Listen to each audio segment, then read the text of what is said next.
자, 가세현 얘기부터 짧게 하고 가겠습니다. 그냥 가세현만 있었다면 제가 이 이슈를 안 다뤘을 텐데, 가세현은 우리가 이제 사실, 우리가 입장에서 보면 아웃 오브 안중이에요. 뭐, 네. 그냥 뭐 저런 새끼들 다 있냐 싶을 정도로 그냥 아예 무시하고 있었고요. 근데 거기를 이제 경찰이 와가지고 체포해 갔다 하니까 이제 내가 평상시 한 번도 안 봤던 방송을 상황을 한번 봤는데, 거기 왜 그 국민의당의 김소연 변호사도 진행을 하더라고. 나 깜짝 놀랐어. 국민의 힘이었다가 지금 뭐 이준석이 준석이 어쩌고 힘인지 당인지 할 때 뭐 비읍시었다고 그랬잖아요. 근데 나름대로는 거기 이제 그 방송을 하는데 요게 예를 들어서 문재인 정부를 비판했더니 탄압한다 프레임. 그러니까 이건 전혀 그렇지 않고요. 얘네들이 지금 고소고발한 사건 리스트를 한번 보여드릴게요. 고소고발 당한 사건. 예. 이거 좀 읽어줘봐요. 그냥 읽어는 줍시다. 네. 문재인 대통령 허위사실 유포, 신천지 이만희 교주와 악수 이 건이 있었고요. 조국 전 장관 허위사실 유포, 조국 딸 포르쉐, 여배우 후원 등 이 건이 있었고요. 박원순 전 시장 사자 명예훼손 고인 시신 발견 장소에서 방송한 건이 있었고요. 인천 선관위 공직선거법 위반 21대 총선 5개 대담 이 건으로도 고발당했습니다. 박수현 전 청와대 수석 명예훼손 건으로 여성 문제로 대변인 사직했다라는 건에 고소당했고, 이인영 장관의 명예훼손, 아들 병역 의혹과 김병욱 의원의 허위사실 유포, 성폭행 의혹, 그리고 배우 고 송효정 씨의 사자 명예훼손, 그리고 SK 최태원 회장의 허위사실 유포 금지 가처분, 제3의 내연녀나 양육비 등에 관한 내용에 대해서 고발당했고, 개그맨 박수홍 씨 명예훼손, 모욕, 업무방해, 강요, 전 연인에 대한 데이트 폭력에 대해서 고발당했고, 가수 김건모 씨와 부인 장지연 씨 명예훼손, 결혼 전 이성관계 복잡하다는 건에 대해서 관련돼 있고요. UDT 출신 유튜버 이근 대위의 명예훼손, 근무 조작 의혹과 성추행 전과 등에 대해서 고발당했습니다. 여기서 말하는 등이라는 게 뭐예요? 이거 말고 또 있어요. 예. 이제 화면에 다 쓸 수가 없어. 이거 정리해 주신 분은 IM 피터시고요. 근데 우리도 뭐 방송 뭐 수년 동안 하면서 고소고발 많이 당하잖아요. 예. 그러면 경찰서에서 고발 또는 고소를 당하면 연락이 옵니다. 근데 이걸 쌩까. 지금 알려져 있기에 이게 10번 이상 쌩깠어요. 네. 안 갔단 말이야. 얘네들 그냥 유튜브 방송하고 싶은 거지. 돈 벌려고. 예. 어제도 방송하는 거 보니까 그 경찰한테 잡혀간다고 하니까 슈퍼챗 정말 장난 아니게 쏟아지더라고. 거의 몇 천만 원을 그냥 모아버리더라고요. 아, 일부러 그러는 건가, 그러면? 그러니까 이게 이제 정권이 탄압한다 프레임으로 가는 건 윤석열이나 이 가로 세로 형무소랑 똑같아요. 근데 이게 문재인 정부가 탄압해서가 아니라 우리 같은 사람도요. 내 기억에 지금 뭐 우리가 뭐 자유한국당이랬는데 고발당해가지고 우린 대부분 다 협조를 잘 하니까 예. 저도 얼마 전에 체포당한 갔다 적은 왔죠. 없는데 예. 저는 출석했죠, 저는. 예.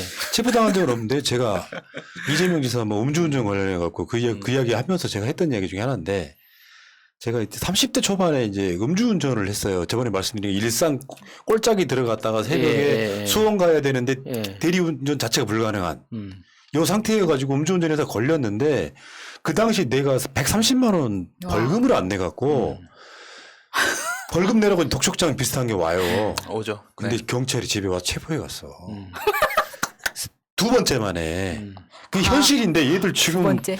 그 막 10여 건의 고소고발이 걸려 있는 데다가 출석 요구를 보냈는데 다 안 갔어. 그러니까 경찰이 엄청 많이 봐준 거예요. 보통 출석 요구서를 3번 보냈는데 안 오면은 바로 체포영장 나오거든요. 그래서 바로 집으로 찾아와요.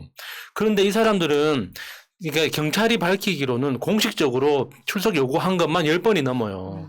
그러니까 그 10번을 다 쌓아뒀다가 법원에 체포영장 신청했다가 기각될 수 있으니까 명분을 만들어서 일단 체포영장을 받아서 간 거거든요. 쥐들이 잘못한 거예요. 그러니까 이 경우는 그런 거야. 새날도 마찬가지예요. 문재인 정부를 지지하는 채널이지만 어떤 문제로 고소고발을 당했는데 10번 이상, 저것도 저렇게 많은 혐의로 안 가면요 당장 저 앞에 문 잠그고 있으면 창 뚫고 들어온다니까. 그건 당연한 거야. 네. 그건 공권력의 문제예요. 이게 문재인 정부의 탄압의 문제가 아니라고. 그렇죠. 근데 이게 저는 이 상황을 보고 나서 얘도 사실 변호사고 모를 리가 없는 거 아니겠습니까?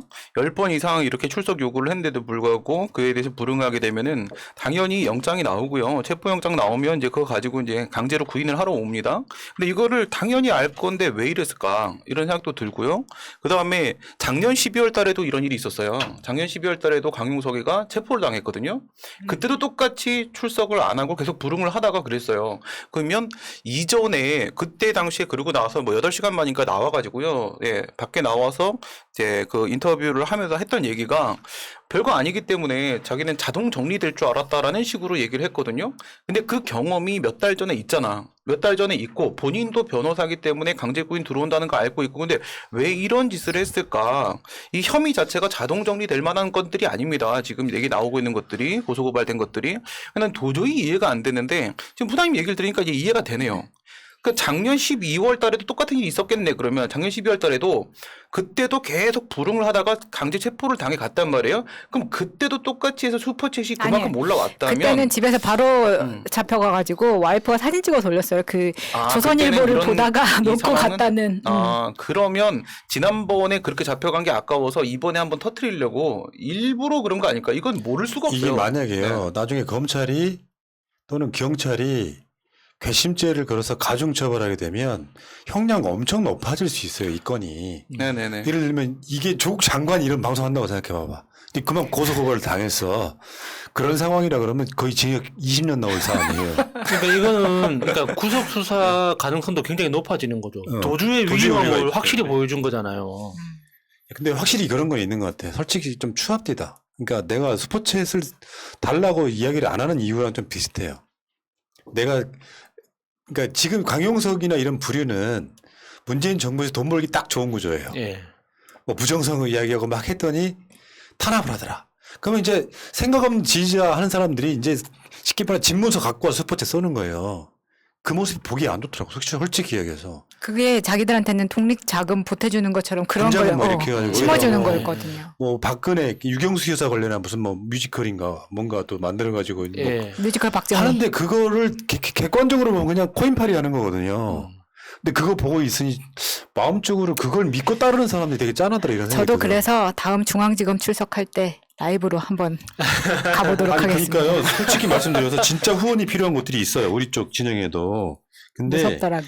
그게 어떤 코인팔이를 위해서 뭔가 이렇게 막 선동하는데 그게 상식을 벗어나면 이 사람들한테 스포츠 주는 사람들을 제외하고 포털 댓글들은 다 악플 달려요. 그러니까 정말 다른 세상의 사고방식인 것 같아요. 저는 얼마 전에 그 경찰 출석했을 때 경찰서 가면서도 생방송 한번 해볼까 하는 상상조차 안 해봤거든요. 그냥 조용히 그러니까. 갔다가 그냥 내 입장 밝히고 오면 되는 거잖아요.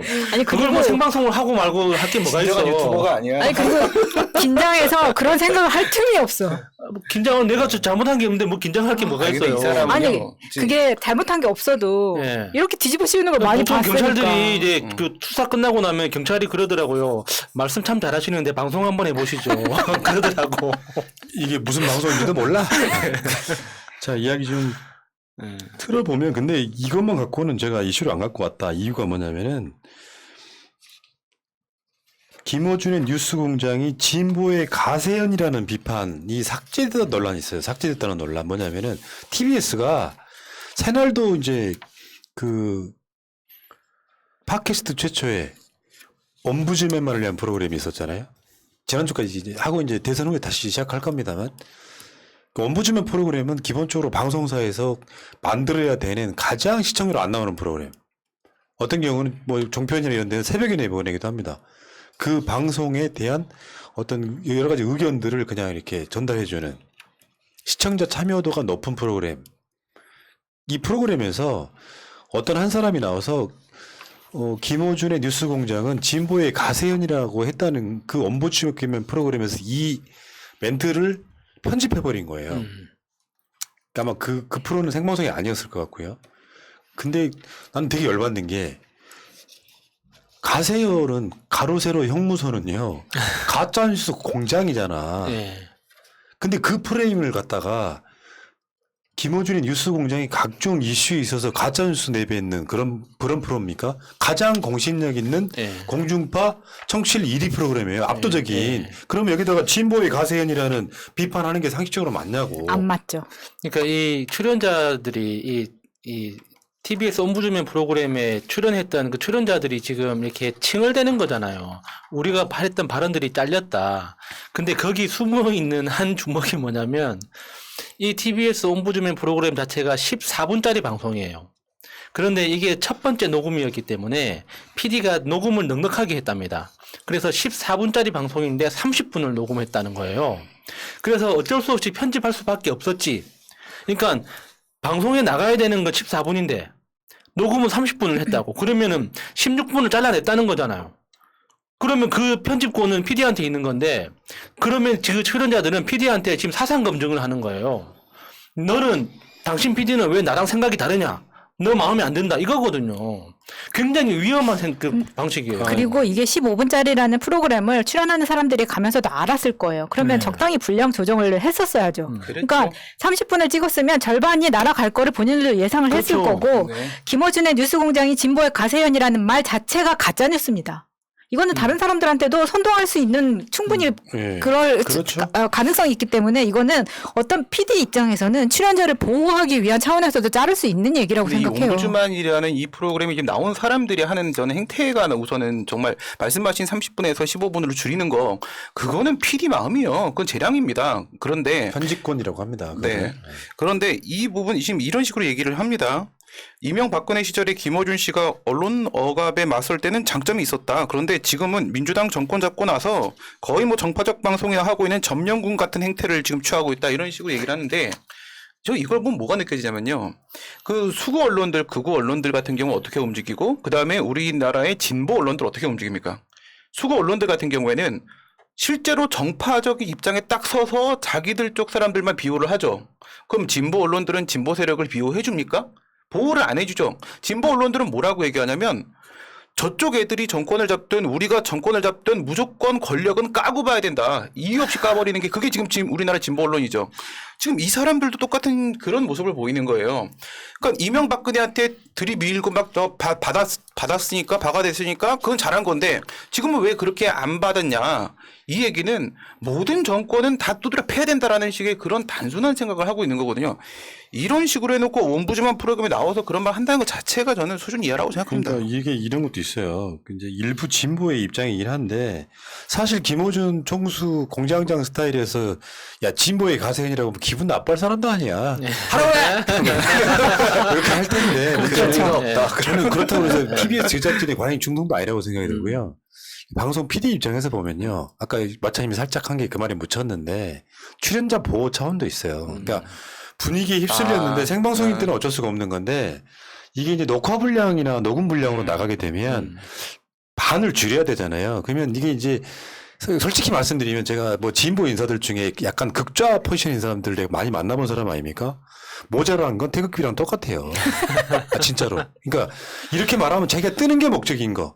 대표적인 애가 진정권이에요. 어떤 철학이나 가치관이 있는 게 아니고 그냥 자기 생계가 중요한 근데 이게 마치 무슨 대단한 양심이나 되는 것처럼 그런 진보 인사들 수두룩하게 많습니다. 뭐 김어준이 TBS 점령군이라는 표현을 하는 것 자체가 이게 우리나라의 어떤 언론에 기울어진 운동량이라든지 이런 것들을 쭉 보면 내가 PD였다고 하면 그런 발언 잘라줬을 것 같습니다. 왜냐하면 비호감도가 극대화되잖아요. 그러면 출연하기 힘들어요. 근데 그렇게 됐을 때 우리도 그런 경험이 있긴 하지만 그렇게 배려를 30분에 배려를 해주고 오히려 이렇게 되면은 뒤통수를 맞는 편이 되는 거거든요. 이런 경우가 왕왕 있습니다. 저희도 있었고 누나는 많이 있죠. 텔레그램을 다 가지고 있지만 까지는 않고 있기 때문에 그럼 많이 있다라는 말씀을 드리고 싶네요. 저는 그 옴부즈맨 프로그램이 좀 웃기다고 생각이 드는 게 거기에 나오는 출연진들이 재료로 그 주어진 어떤 채널이나 보도에 대해서 의무적으로 깐다는 생각이 들거든요. 그러니까 기계적인 중립성이라는 거에 대해서 경도돼 가지고 무조건 안 좋은 소리를 해야지만 그게 어떤 중립을 맞춘다는 이런 착각을 하는 것 같은데 저는 진짜 우리 새날이 제대로 된 옴부즈맨 프로그램이라고 생각합니다. 지금 대한민국이라는 시대 전체를 보면 얼마나 언론이 기울어져 있습니까? 우리가 뭐 조선일보가 보도한 거라고 무조건 욕하는 것도 아니잖아요. 잘하면 잘한다, 못하면 못한다고 욕하는 거지. 대표적으로 경향이나 한겨레에 대한 우리의 논평을 보세요. 그 서민들을 배신하면 우리는 언제든지 비판을 하잖아요. 이런 게 옴부즈맨이지. 이게 전 조선이라고 무조건 욕하고 한겨레라고 무조건 이렇게 품어주고 이런 게 아니지 않습니까? 그러니까 이 옴부즈맨이라는 이 프로그램 자체에 대한 어떤 그 기존 레거시 미디어들이 보이는 태도 자체가 좀 아직은 좀 후진 것 네, 같습니다. 알겠습니다. 어쨌건 가로세로 형무소랑 김어준을 이렇게 등치시키는 이런 프레임에 한번 우리가 한번 이야기 한번 해봤고요.